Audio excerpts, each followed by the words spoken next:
em espírito e em verdade, cultivando uma vida de adoração, uma vida de serviço a Deus. Semana passada, conversei com vocês sobre João, capítulo 4, a mulher no poço de Samaria, e a gente conversou um pouco sobre o que é esse negócio de adorar. E a gente estava vendo como a nossa adoração precisa ser em espírito e em verdade, porque ela é mediada por Jesus. A gente canta a palavra, a gente ora a palavra, a gente prega a palavra, que é por onde Deus se manifestou. A gente ora as Escrituras, elas dão testemunho de quem é o Senhor. É em verdade, porque é por Cristo e a gente é instrumentalizado pela palavra. São as Escrituras que vão guiar cada momento de culto da gente. Antigo e Novo Testamento, palavra de Deus, de Gênesis a Apocalipse, cheio de autoridade, inerrante, completamente inspirada e completamente suficiente para nós. E é em espírito, porque vocês lembram? Não tem geografia. Esse negócio da gente ter que ir para algum lugar santo, fazer algum tipo de sacrifício, isso é coisa do Antigo Testamento e da Antiga Aliança. O único sacrifício necessário já foi feito. Segundo o livro de Hebreus, uma única vez, uma vez por todas, para que todo aquele que nele crê se achegue até o Pai e alcance graça, misericórdia, perdão e seja um verdadeiro adorador, em espírito e em verdade. Não tem geografia, é mediado pela Escritura. E a gente, o povo da aliança, derrama o coração com intensidade aos pés desse Senhor. É isso que a gente faz. E essa é a nossa série. E hoje eu quero dar um passo adiante e falar quem é o alvo dessa nossa adoração. Quem é esse alvo? Evangelho de João, capítulo 12. Vou ler só alguns versículos com vocês. Evangelho de João, capítulo 12. Vamos conversar sobre um acontecimento na vida do Senhor Jesus. E hoje eu quero conversar sobre o alvo da nossa adoração. O alvo. Qual é o alvo da nossa adoração? Vamos lá. Evangelho de João, capítulo 12. A partir do versículo 1, nós vamos até o verso 9. Evangelho de João, capítulo 12, versículo 1 até o 9. Quarto evangelho, quarto livro do Novo Testamento. O alvo da nossa adoração, em espírito e em verdade. O alvo da nossa adoração. 6 dias antes da Páscoa, Jesus chegou a Betânia, onde vivia Lázaro, a quem ressuscitara dos mortos. Ali prepararam um jantar para Jesus. Marta servia, para variar, enquanto Lázaro estava à mesa com ele. Então Maria, para variar, pegou um frasco de nardo purim,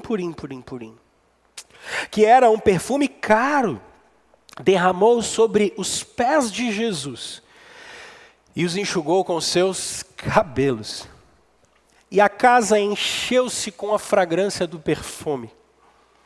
Mas um dos seus discípulos, Judas Iscariotes, para variar, que mais tarde iria traí-lo, fez uma objeção. Verso 5.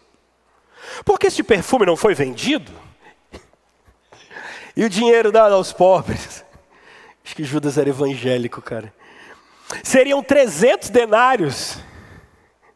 Ele não falou isso por se interessar pelos pobres, mas porque ele era ladrão. Sendo responsável pela bolsa de dinheiro, costumava tirar o que nela era colocado. Respondeu Jesus: deixa em paz, que o guarde para o dia do meu sepultamento. Pois os pobres, vocês sempre terão consigo, mas a mim nem sempre terão. Enquanto isso, uma grande multidão de judeus, ao descobrir que Jesus estava ali, veio não apenas por causa de Jesus, mas para ver Lázaro, a quem ele ressuscitara dos mortos. Vamos orar, meus irmãos. Pai, a gente está diante da sua palavra, que é palavra para nós. Que o Senhor nos deu, através de homens que falaram da sua parte. Como nós temos falado todas as semanas, e nós queremos te pedir, simplesmente a sua iluminação. A gente se achega até o texto sagrado, não adorando a palavra, mas adorando o Deus que é revelado pela palavra. Ilumina a gente, Senhor. A gente quer viver uma vida de intensidade diante do Senhor. A gente quer viver uma vida de sinceridade, longe do pecado, longe de distração. E a gente quer viver perto do Senhor. Ajuda a gente, ilumina a gente, enche o seu povo, fala com a gente, em nome de Cristo Jesus. Amém. Pessoal, você se lembra que eu falei com vocês na semana passada sobre a página 117 do livro do Tim Keller chamado Igreja Centrada? E disse para vocês que gostam de estudar teologia, especialmente a parte da eclesiologia, a ideia da eclesiologia é a doutrina da igreja. É impossível estudar eclesiologia sem ler o Igreja Centrada do Tim Keller. Ele pega mais de 30 anos de experiência ministerial com uma boa teologia bíblica e sistemática e escreve uma obra sensacional, com um tripé muito interessante: o Evangelho, a Igreja e a Missão. O Evangelho, a Igreja e a Missão. Isso é sensacional. Por quê? Porque na parte em que o Tim Keller está falando do Evangelho, ele vai citar o David Foster, que era um humanista que cometeu suicídio há mais de 15 anos. E o humanismo nada mais é, no nosso tempo, do que uma corrente de pensamento que coloca os seres humanos e as suas necessidades como sendo o centro do mundo. Não é o mesmo humanismo lá de trás, do século XV, XVI, não. Lá no século XV e XVI, Calvino era um humanista. Mas a ideia do humanismo de Calvino era resgatar as grandes obras. Era resgatar as grandes coisas e não ficar escravo a uma instituição, que era o catolicismo, naquela ocasião. Hoje, quando se fala de humanismo, você está falando de qualquer tipo de doutrina que coloca a sua felicidade, o seu bem-estar, as suas realizações no centro do mundo. E o mundo não é sobre isso, né? A vida não é sobre isso. Lembrem-se, no mês passado ou retrasado, quando eu conversei com vocês, citando um filósofo francês dizendo: a vida não é leve. Se tem uma coisa que a vida não é, é leve. O humanismo em si cai por terra. E o David Foster diz o seguinte: você não tem opção de adorar ou não. Adorar não é uma opção nem para mim, nem para você. Adorar é a condição natural dos seres humanos. Você vai adorar alguma coisa ou alguém. Não tem isso. Nos nossos dias, anote, você não pode morrer sem ler Deuses Falsos do Tim Keller. Anota. Já deve ter uns 60 livros que vocês não podem morrer sem ler, né? Vai aumentar a lista, fiquem tranquilos. Mas o Deuses Falsos você não pode deixar de ler. Pastor Rômulo, por quê? Porque, pessoal, ontem à tarde, eu com o sermão na cabeça, saímos para dar aquele calor, abafado, né? O Marcão falou que lá embaixo está 36 graus, 10 horas da manhã. Gente. O verão vai ser uma gracinha, né? Fomos dar uma volta, nós 5 lá de casa. Aí paramos em Camburi, e aí lá na frente, eu com a mensagem na cabeça, tem o Pier da Iemanjá. E eu achei interessante, né? Porque em volta do Pier da Iemanjá lá, tem uma imagem de Iemanjá grande. A gente não conseguiu detectar direito se era canjica ou se era camarão pequenininho. Daqueles camarões bem pequenininhos, branquinhos. É porque parecia muito e, enfim... E você vai respeitar essas coisas, né? É o culto das pessoas, você respeita. A gente está no século XXI. Então é o culto dos outros, você respeita. Mas o que é interessante? Alguns adoram imagens. Eles acreditam naquilo. Mas no século XXI, a grande questão nem é a adoração à imagem. Porque a grande questão do século XXI é que a gente adora o que é material. E no Deuses Falsos, o que o Tim Keller está trabalhando é exatamente isso. Você não vê, mas você adora o dinheiro. Você adora o dinheiro. Brasileiro, então, a gente adora dinheiro. É incrível. Percebam, os termômetros que nós estabelecemos semana passada, você morre por causa de dinheiro, meu filho. Você fica sem dormir por causa de dinheiro. Você gasta mais dinheiro do que você tem. Você faz de tudo por causa de dinheiro. Isso é uma entidade. Isso é um Deus. Suga a energia, suga o que você é, acaba com a sua família, destrói sua reputação. Dinheiro, cara. É um Deus. Por quê? Porque deuses cobram muito caro pela idolatria. Quer ver um outro Deus que o Tim Keller levanta? Sexo. Incrível. Como as pessoas não sabem usar a sexualidade. Para pensar, você que é viciado em pornografia. O algoritmo do seu telefone, ele é tão incrível, e eu vou preparar uma série para o ano que vem, com razões para você acabar com a sua rede social. Calma, espera para o ano que vem. Parece que eu estou fazendo propaganda contra, né? Eu estou igual a estou há 3 dias sem rede social. Por hoje não. E estou bem, tá? Estou bem. Não tenho mais aquele aplicativo rosa no meu telefone. E estou bem. Nem fico mais vendo videozinho, viu? Cara, e tem vida, viu? Já estou limpo há 3 dias. Aqui, vamos lá. Sabe como é? Você vê um vídeo pequenininho com alguma coisa meio erótica. Quando você clica, o próximo vídeo vai vir com algum tipo de nude. Nude é alguma parte do corpo nu. O próximo algoritmo vai levar você a ver pornografia. Porque ele é feito para isso. Ele é programado para acabar com você. É incrível, né? Não vá testar, porque você vai cair. Mas ele é assim. E te vicia. Homens e mulheres. Homens e mulheres. Sexo mal utilizado. Sensualidade mal utilizada. Se torna um Deus. E aí quando você percebe, você não consegue mais parar de ver. Consome, consome. Viciado, viciado, viciado. É mais uma dose, dose, dose, dose, dose. Os filmes são assim. Para te prender, eles já começam com uma dose de pornografia. Porque aí você não consegue mais parar de ver. Novela, 8 horas da noite, 7 horas da noite, é feito para isso. Porque é um Deus que vai acabar com você. Por quê? Porque você não está casado com uma atriz pornô. Você não está casado com um ator pornô. Aquilo não existe. Aquilo não é verdade. Aquilo é uma coisa produzida. Mas vai começar a mexer nos seus desejos. E aí quando você pensa que não, você acha que sexo é aquilo. E não é. E não foi criado pelo Criador para ser aquilo. É um ídolo. É uma idolatria. Está no lugar errado. Feito do jeito errado. Da maneira errada. Aí você só começa a pensar nisso. Dinheiro, sexo. Quer ver outra coisa? Outro Deus. Poder. Influência. As pessoas querem poder. Elas querem influência. No meio de adolescentes isso é muito comum. Eles fazem concessão de valores para poder ser visto pelos outros e pertencidos a uma tribo. É incrível. A gente faz isso. A gente costuma chamar de puxa-saco, né?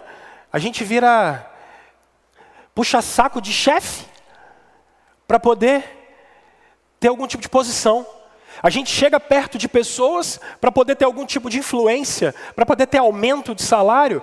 Fica bajulando gente para poder ter poder. Olha que coisa, para poder ter influência. O que é isso? Pecado. Estou falando de network que você tem que ter, rede de contato, que é uma coisa que você tem que ter. Todo mundo tem que ter. Mas eu não estou falando disso não. Porque a gente quer ser visto, a gente quer dominar as pessoas, a gente quer ter poder. Relação de homem e mulher, em que você vê homens grossos, ignorantes. Por quê? Porque é idolatria, quer dominar, quer ter poder. Isso é incrível, gente.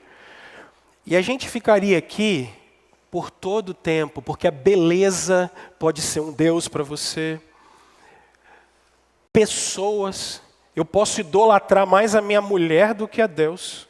Eu posso idolatrar mais meus filhos do que Jesus Cristo. Isso é incrível, né? Você não tem opção de adorar ou não. Você vai adorar. A questão é quem você adora. Quem você adora. E a Escritura está mandando a gente adorar a Deus por meio do Filho, na dinâmica do Espírito Santo. E é isso que eu tenho conversado com vocês. Hoje, na nossa conversa sobre adoração, porque semana passada eu desafiei vocês a irem para casa e encontrarem aquilo que drena a sua energia, porque os ídolos vão te devorar vivo. O pecado vai te devorar vivo. O pecado da idolatria vai te devorar vivo. Hoje, na nossa conversa sobre adoração, no alvo da nossa adoração, tem uma história no Evangelho de João. É uma mulher, Maria. Maria de Betânia. Betânia é uma cidade que fica bem próximo a Jerusalém. Betânia seria tipo, se Vitória fosse Jerusalém, Betânia é Cariacica. Dá para ir a pé. Até porque só dava para ir a pé, né? Se não tivesse cavalo naquela época. Enfim, camelo, sei lá. Mas era mais ou menos isso, perto, próximo. Por quê? Porque Jerusalém, na época da Páscoa, na época de tabernáculos, na época da festa da colheita, Jerusalém ficava muito cheia. Vinha gente de todos os cantos de Israel para adorar. E vinha gente de fora também. Algumas pessoas que ficavam no exílio, elas vinham para adorar. Então, não tinha hotel nem hostel para todo mundo. O Airbnb estava lotado naquela ocasião. Não dava, os aplicativos já estavam todos cheios. Você não conseguia nenhuma vaga no Trivago, Booking. Não tinha isso, já estava cheio. Então, como não tinha isso em Vitória, para onde o pessoal ia? Para Cariacica, coitados. Betânia era mais ou menos isso. Então, como já não tinha mais pacote de viagem e tal, para Jerusalém, o pessoal ia para Betânia, que eram umas cidades satélites que ficavam em volta. Essa que era a ideia. Jesus está na sua última Páscoa, são 3 no Evangelho de João. Essa é a sua última Páscoa, por isso que a gente diz que o ministério de Jesus durou 3 anos. São as 3 Páscoas que são contadas no Evangelho de João.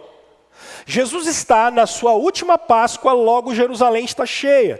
E ele vai ficar na casa de alguém que ele conhece. Quem? Lázaro, Maria e Marta. Só que se vocês olharem o capítulo 11, aconteceu uma coisa especial. Quem tinha morrido no capítulo 11? Lázaro. Lázaro tinha morrido. Agora olha que legal.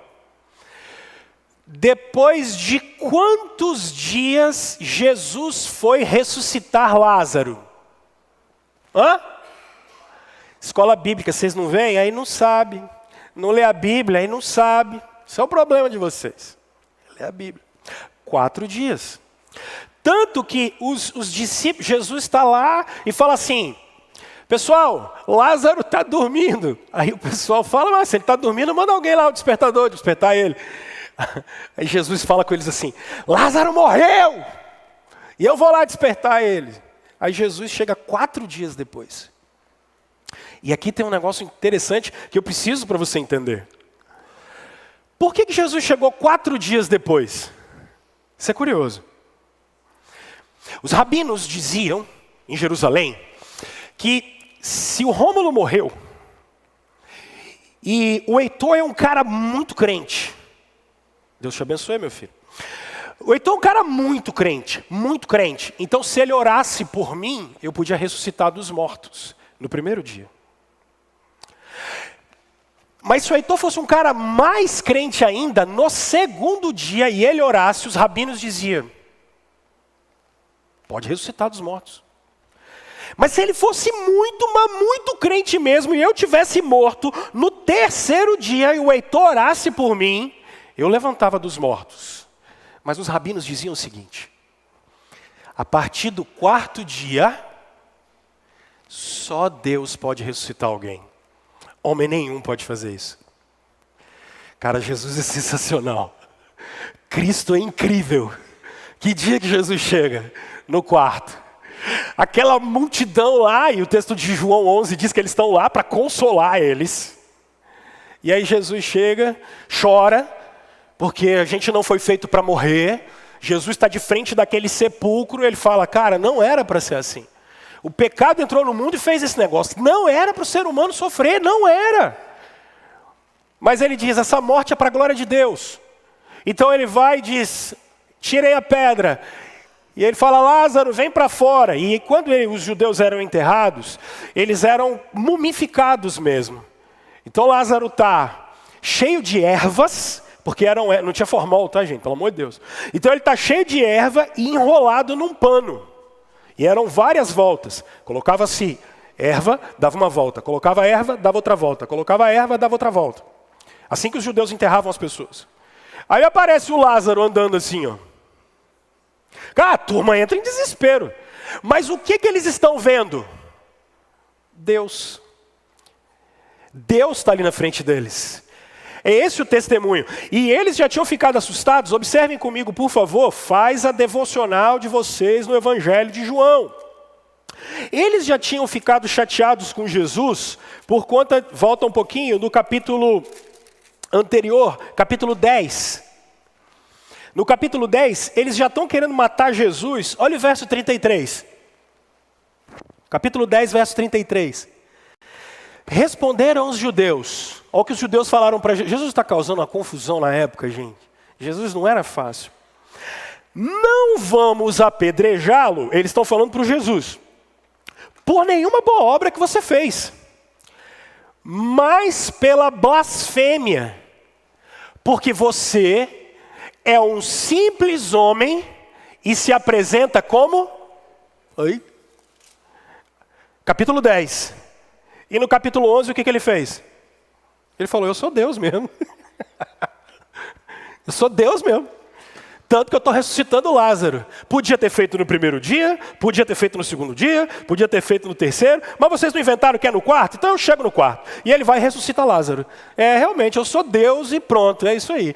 E aí, Jesus de lá vai ficar na casa deles, na casa de Lázaro. A cena que é montada para nós é muito bonita. Jesus sentado na mesa comendo, junto com Lázaro. Marta, para variar. Ei, Marta.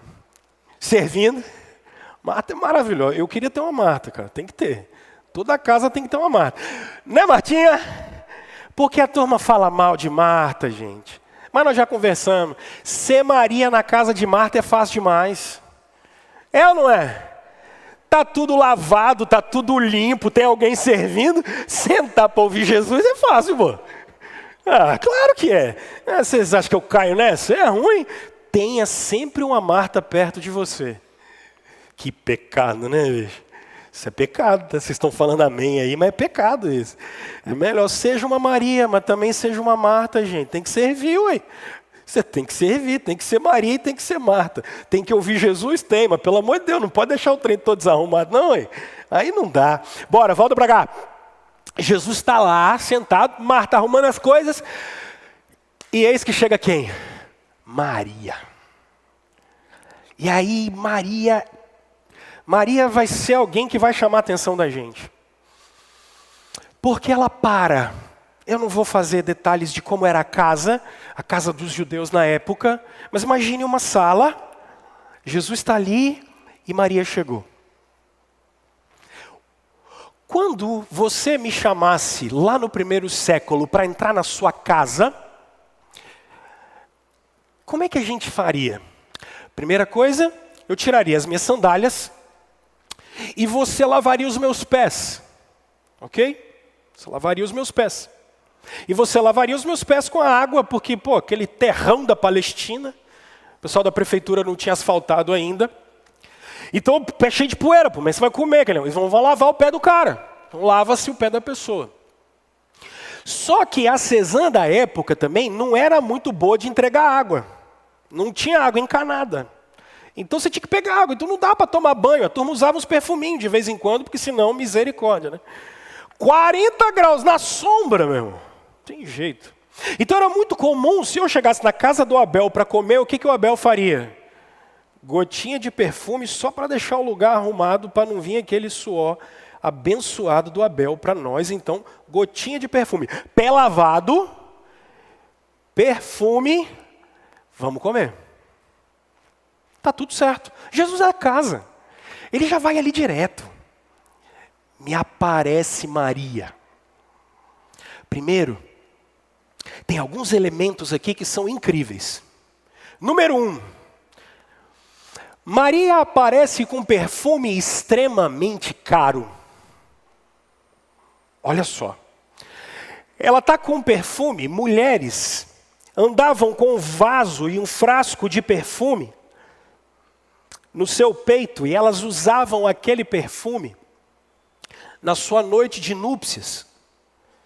Então, via de regra, elas usavam aquele perfume que talvez tinha sido comprado, dado de presente, herdado de alguém, e elas guardavam aquilo para o dia mais especial da sua vida, sua noite de núpcias.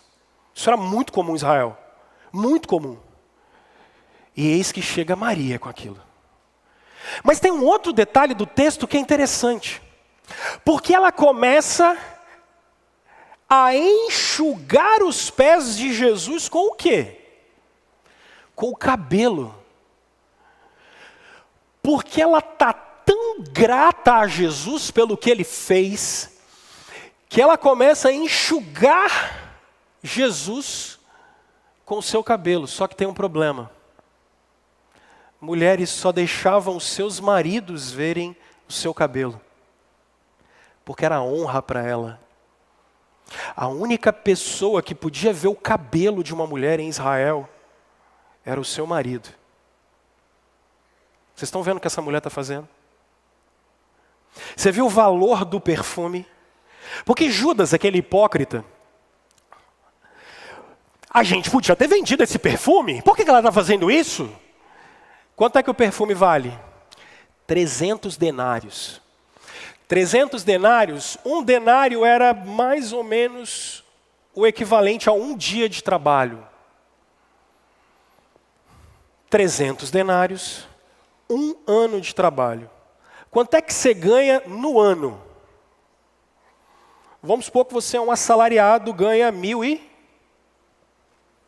vamos arredondar, eu sou ruim de matemática. Vamos imaginar que você ganha 2.000, vezes 12, 24. Só que tem um 13º, 26, mais um terço de férias, 27 mil reais. Era o preço do perfume.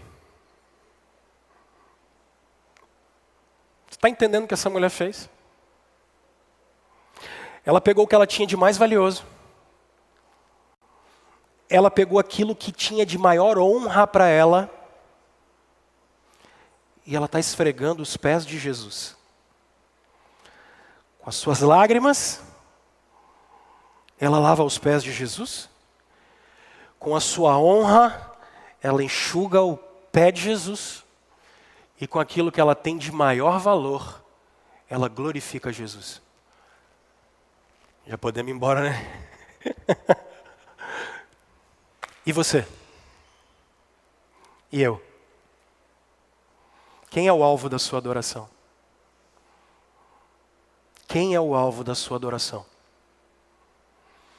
3 coisas aqui rápidas eu vou aplicar, porque eu estou dizendo, o Evangelho é tão bonito que ele fala por si só. Primeira coisa, o alvo da nossa adoração. Em primeiro lugar, o alvo da nossa adoração precisa ser a pessoa certa. Observem comigo os versos 1 e 2. 6 dias antes da Páscoa, Jesus chegou a Betânia, onde vivia Lázaro, a quem ressuscitara dos mortos. Ali prepararam um jantar para Jesus. Marta servia enquanto Lázaro estava à mesa com ele. Verso 7. Depois que Judas fala mal do que ela está fazendo, deixa em paz, que o guarde para o dia do meu sepultamento. Tem coisas grandiosas aqui. Quem deve ser o alvo da nossa adoração? É isso que a gente precisa se perguntar. Guardem isso, anotem isso. O Deus de vocês tem um nome, e o nome dele é Jesus Cristo de Nazaré. Esse é o Deus de vocês. Mas por que eu estou gastando tempo com isso, gente? Eu vou falar que você precisa adorar o Pai, como a gente falou semana passada. Mas vocês estão percebendo, como eu mesmo narrei na história, que o próprio Jesus se identifica como sendo Deus. E aqui, o que é que Jesus está aceitando? Adoração. Jesus está aceitando a adoração. Por quê? Porque Cristo deve ser o alvo da nossa adoração. Agora olha para cá. Vocês têm dificuldade com Jesus. Vou te explicar. Por que que vocês têm dificuldade com Jesus? Por causa da nossa cultura. Por causa da nossa cultura. A cultura brasileira é uma cultura de masculinidade frágil. A maioria de vocês tem exemplos na vida que é quem? A minha mãe. A maior parte... Você está prestando atenção, meu amor? Tá? A cultura brasileira é uma cultura de formação masculina muito ruim. Muito ruim. Hoje, nossa maior crise no nosso país é homem. A gente não tem homem. É difícil. Muito difícil. Porque a cultura brasileira entendeu a autoridade como poder. E autoridade não é poder. Por isso, nós temos nas nossas famílias homens que são péssimos exemplos de autoridade. Porque quando homens tentaram, dentro da cultura brasileira, exercer o papel de autoridade, eles exerceram o papel de poder. Então a visão que a cultura brasileira tem de homem, via de regra, é o cara que tem a cara fechada. É o cara que não dá um sorriso. É o cara que é cruel. É o cara que só com um olhar fulmina a gente. Não é assim? E a gente acha que isso é ser homem, tá? A gente acha que isso é ser homem. É a nossa cultura. E aí o que aconteceu? A gente tem uma carência na cultura brasileira da figura masculina. Mas a gente ama a figura afetiva feminina. Porque falta para nós uma vertente masculina, de força, mas de doçura. De segurança, mas de acalento. Nos falta isso como cultura. O identitário brasileiro é assim. A gente tem essa dificuldade. Olhem para os nossos avós, bisavós. Só que isso tem um problema sério na Escritura. Quando eu estou dizendo problema sério, é porque isso atrapalha a nossa adoração. A maioria de nós olha Deus, e tem que ser mesmo, como pai. Por quê? Porque é a figura que, especialmente para nós, brasileiros, na nossa cultura, é a que nos faz mais falta. A gente tem péssimos exemplos de pai. Como isso vai formar o nosso caráter? A visão masculina é importante. Para nós, abraçar Deus como pai, e tem que ser abraçado, tá? Para ninguém sair daqui dizendo que eu não disse que agora a gente não... Não, pelo amor de Deus, Deus é pai mesmo. Eu só estou te mostrando como uma cultura errada atrapalha a adoração. A gente abraça Deus como pai, e tem que ser abraçado, mas a gente esquece de olhar o filho. E a gente não se identifica com Jesus. A gente nem sabe quem é Jesus. A gente não vê a importância de Jesus. Percebe que a gente não consegue nem articular a pessoa de Cristo. A gente fala Deus, tá bom, Deus. Quem é o filho? Deus. Porque a alma do brasileiro é tão carente, mas tão carente, que a gente abraça o pai. E mais uma vez, pode abraçar e deve abraçar o pai, sem problema nenhum. Só que o problema é que no afã de abraçarmos o pai, nós esquecemos do filho. E nós esquecemos que tudo o que temos é por causa de Jesus. Nós esquecemos que Cristo recebeu o trono. Que Cristo é aquele que é adorado. Que é aquele que é digno de toda a nossa adoração. Se não, vejamos. A Escritura, meus irmãos, Jesus é colocado como aquele que tem nomes de Deus, como ele mesmo está vendo, e nós olhamos no capítulo 10. Jesus é colocado como aquele ao lado do Pai que tem honras divinas. Jesus é colocado como aquele que tem obras divinas. Ele perdoa pecado. Jesus acalma a tempestade. Jesus tem características divinas. O que eu estou querendo dizer para você? Que a partir de agora você não tem que adorar a Deus como Pai? Não. eu quero que você observe Jesus como seu Deus, porque aqui muda tudo. Falar de Deus no século 21, até ateu fala. Ateu fala, Deus te abençoe, minha filha. Agnóstico, então, Deus te abençoe. E aí o cristianismo é tão incrível que Deus se encarna. E Ele vem à terra, para você saber como Ele é. Para você ver como Ele é. Para você ver como Ele age. Para você ver como Ele interage. Quem é digno da nossa adoração? O Pai e o Filho.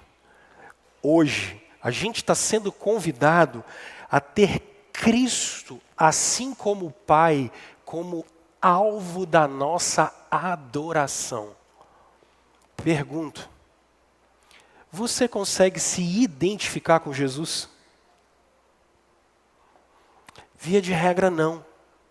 E é por isso que a gente, em muitas ocasiões, ora errado, sofre errado, busca errado. Por quê? Porque a gente não entendeu a obra de Cristo e todos os benefícios da obra de Jesus para nós. A saber, falo pelo menos dois. Quem te levou ao Pai é Jesus Cristo, e quem te fez filho de Deus foi Jesus Cristo. Cristo é digno da nossa adoração. Adore Jesus Cristo. Adore o Senhor Jesus Cristo. Cristãos do século 21 precisam definir melhor sua fé. Nós temos um Deus. Ele é Pai, mas Ele é Filho. Nós temos um Deus que tem um nome, Jesus Cristo.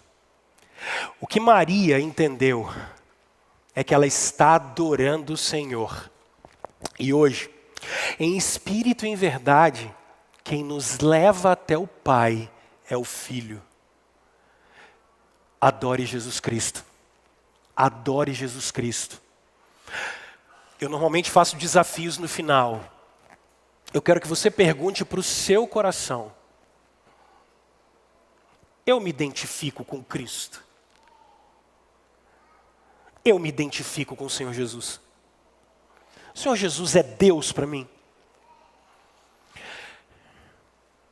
Eu adoro Jesus Cristo. Segunda aplicação que eu faço aqui. Olhem comigo, por favor, o verso 9. Como ele é interessante. Primeiro verso 1 e verso 9, né? 6 dias antes da Páscoa, chegou Jesus a Betânia, onde vivia Lázaro, a quem ele ressuscitava dos mortos. Olha o verso 9.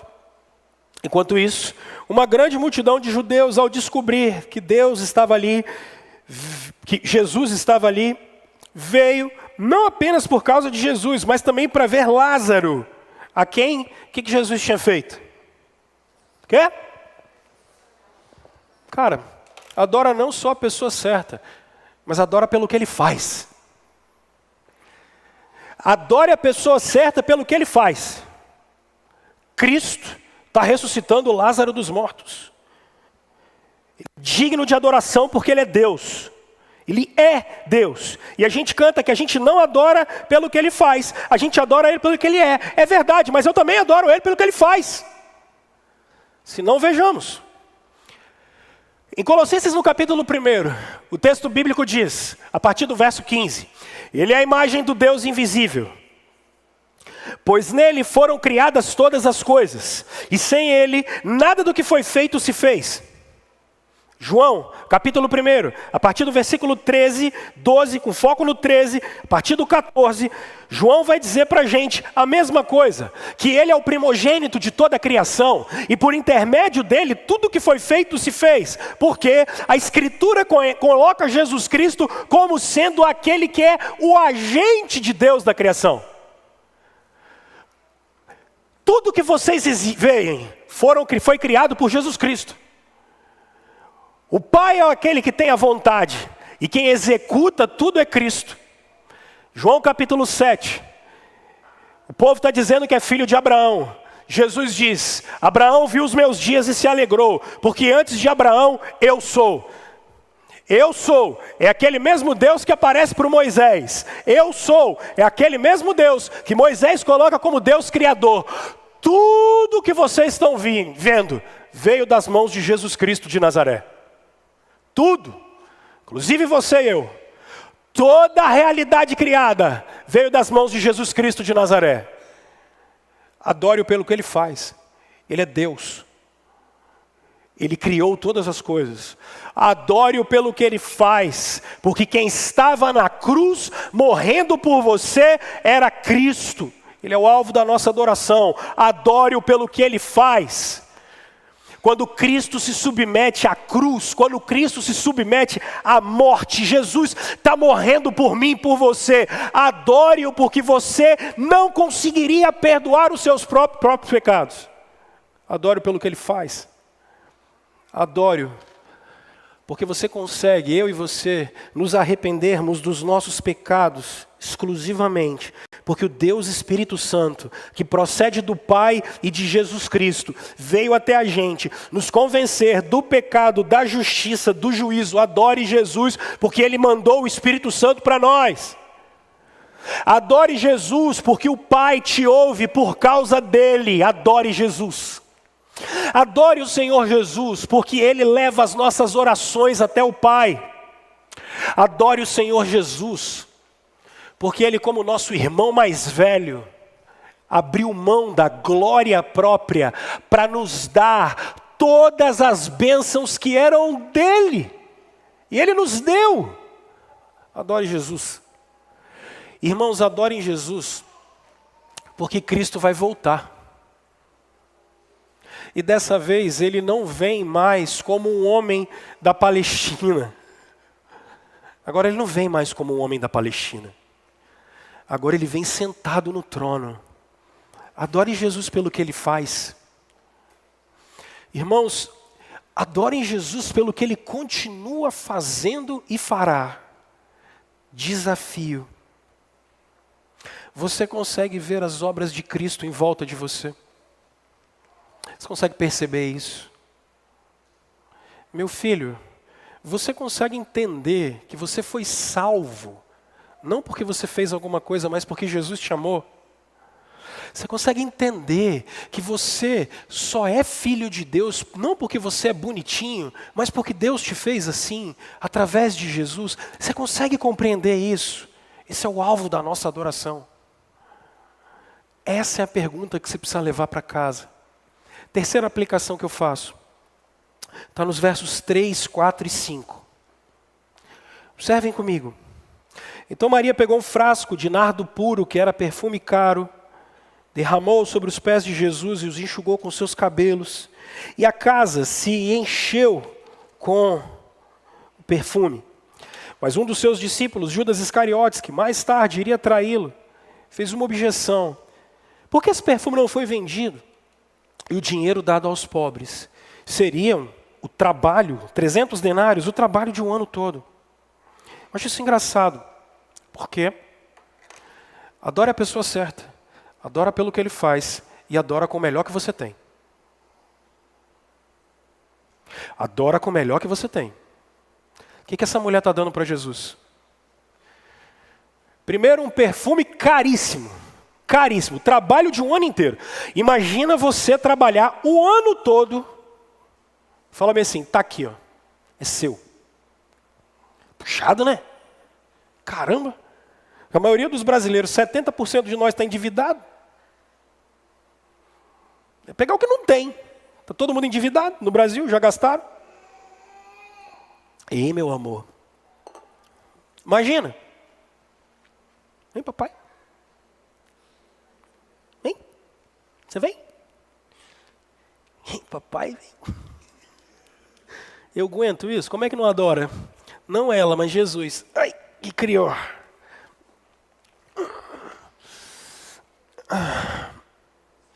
Sabe o que eu quero dizer para vocês? Adorar o Senhor com o melhor que você tem. O que é o melhor que você tem? O que é o melhor que você tem? Lembra que semana passada a gente conversou sobre 5 apontamentos. Seu tempo, seu dinheiro, sua energia, seus pensamentos e os seus desejos.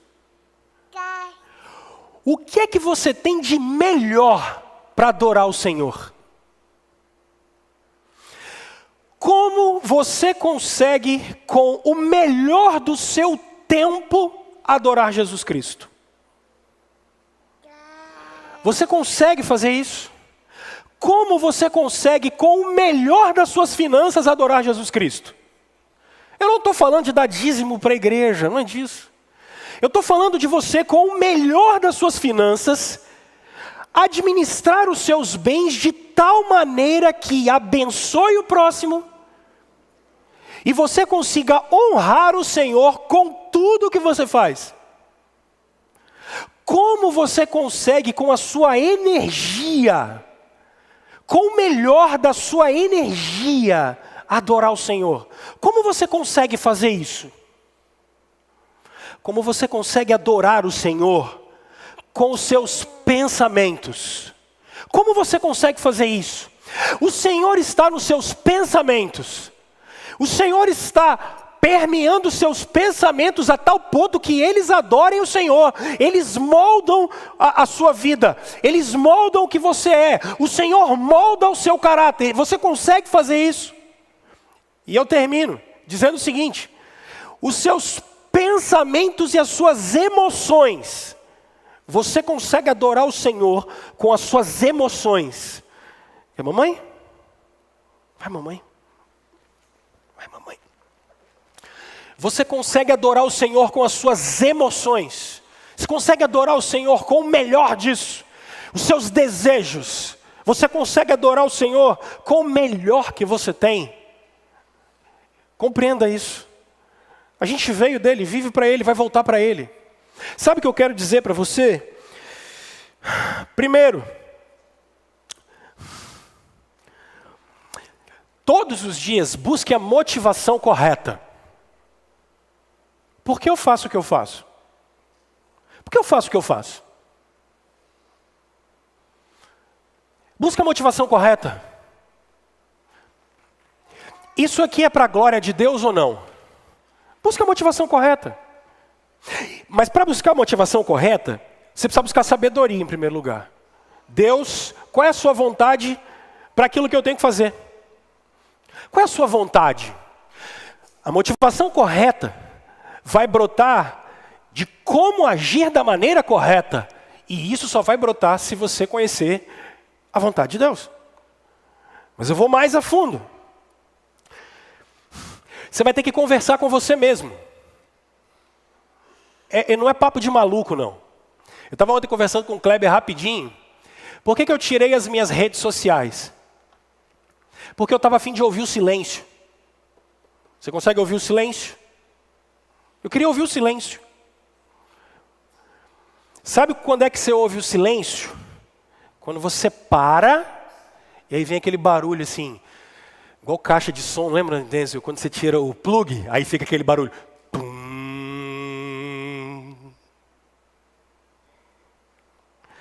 Eu percebi que eu estava sem conseguir ouvir o silêncio. E se eu não consigo fazer isso, eu não consigo conversar comigo mesmo. Eu não consigo ouvir a voz do meu coração. Eu não sei minha motivação mais. Porque eu estou correndo, estou vivendo correndo. Eu não sei nem o que eu estou pensando. Eu estou no automático. Eu não fui criado para estar no automático. Eu falei, opa, eu tenho que criar alguns mecanismos aqui para parar. E aí você vai ter que conversar com você mesmo. E você vai ter que pensar assim, por que eu faço o que eu faço? O que eu quero com isso? Porque eu estou drenando a minha energia, drenando o recurso, drenando o tempo. Espera aí.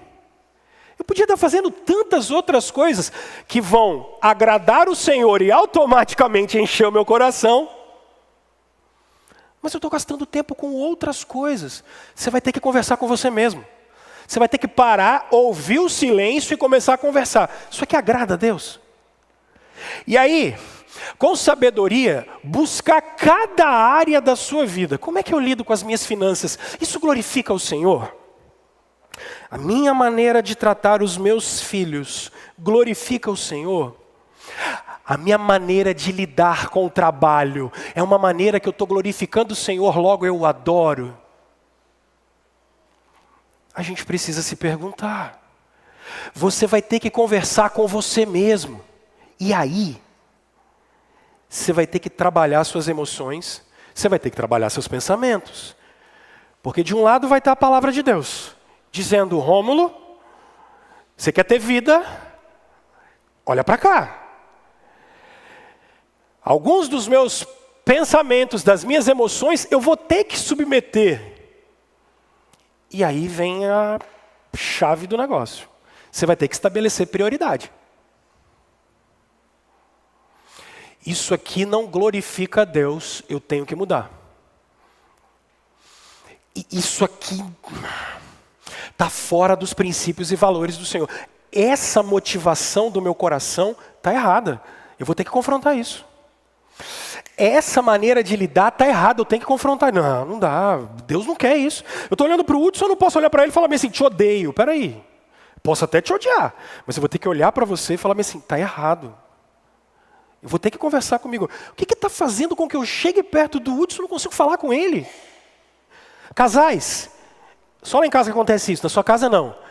E tem época que a gente não consegue conversar com o cônjuge, é um negócio que você fala assim: gente, o que está rolando aqui? Você vai ter que parar.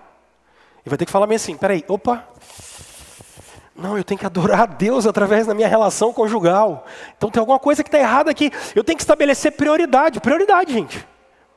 Prioridade. E qual é a prioridade? Adorar a partir daquilo que a gente faz com o melhor que a gente tem. Você vai ter que olhar área por área da sua vida. Melhor parar, ouça o silêncio e começa a olhar área por área da sua vida. Isso aqui adora a Deus. Isso aqui não adora. Isso aqui adora a Deus. Isso aqui não. E começa a confrontar isso dentro de você. Essa mulher está pegando o melhor que ela tem para servir ao Senhor. Aplicação final aqui. Para de adorar a Deus com o resto. Para de adorar o Senhor com o resto. Olha para cá. Por que é que o Senhor, dentre tantas razões, coloca o primeiro dia da semana para você adorar? Primeiro você descansa, depois você trabalha. Primeiro você enche a bateria, para depois você gastar. Isso é uma lógica clara na Escritura. Para de dar migué de momento de adoração. Quando você chegar para adorar, não fica com a cabeça no mundo à lua. Concentra. É tempo de conexão com o Senhor. Adore o Senhor. Quando você for dar seus dízimos e ofertas, não pensa 2 ou 3 vezes, porque o seu coração vai te trair. Receba, dê o dízimo e faça o resto. Receba, dá aquilo que é do Senhor e faz o resto. Mostre para suas finanças que é você que manda nelas e que é Jesus que é Senhor da sua vida. Levante de manhã com o pleno das suas emoções, com o pleno da sua força e venha adorar. Continua a semana cheio de força, cheio de vigor e diz: Senhor, o seu jardim está aí, eu vou cultivá-lo. Vou viver para o Senhor com intensidade, realizando a obra do Senhor com intensidade, com o melhor que você tem. Vá trabalhar com o melhor que você tem. Não dê para sua esposa e para os seus filhos o resto de você. Não dê sobra do tempo para a esposa. Não dê resto do tempo para filho. Não faça isso. Não faça isso. Não dê resto de energia para marido. Do mesmo jeito que não faça corpo mole no trabalho. Não dá migué em trabalho. Para de contar mentira. Está no trabalho? Seja intenso. Está em casa? Seja intenso. Só que você vai ter que se dosar. Agora vem o ouro. Se você não tiver diariamente momentos devocionais e de conversa com o Senhor, você não consegue viver uma vida de adoração. Não dá, não dá. Pare durante o dia para falar com o Senhor. Eu tenho ao longo dos anos ensinado tanta coisa para vocês.